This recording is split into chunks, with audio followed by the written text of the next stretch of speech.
இந்த நாள் சங்கீதக்காரனாகிய தாவீது சொல்கிறான், வானத்தையும் பூமியையும் உண்டாக்குன கர்த்தரிடத்திலிருந்து எனக்கு ஒத்தாசை வரும், என் காலை தள்ளாட விட்டார், உன்னை காக்கிறவர் உறங்கார் என்று சொல்லி.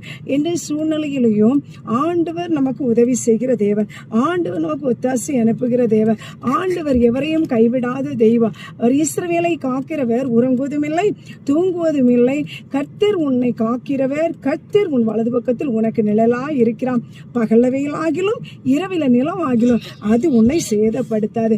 அப்படின்னா அந்த பகல் என்ன பிரச்சனை வந்தாலும் அந்த ஆண்டவரை நம்பி இருக்கிற பிள்ளைகளை நிச்சயமாய் சேதப்படுத்தாது.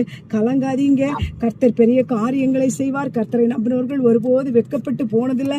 கர்த்தரை நோக்கி பார்த்த முகங்கள் பிரகாசம் அடைந்தது, கர்த்தரை நோக்கி பார்த்த முகங்கள் பிரகாசம் அடைந்தது. கர்த்தர் பெரியவரும் மகத்துவம் உள்ளவருமாய் இருக்கிறார். அவர் சொல்றாரு, சங்கீதக்காரனாகிய தாவீது சொல்வதை போல, அல்லேலூயா, ஸ்தோத்திரம், எனக்கு ஒத்தாசை வரும் பர்வதங்களுக்கு நேராய் என் கண்களை ஏறெடுக்கிறேன், வானத்தையும் பூமியை உண்டாக்கின கர்த்தரிடத்திலிருந்து எனக்கு ஒத்தாசை வரும். விசுவாசிப்போம்.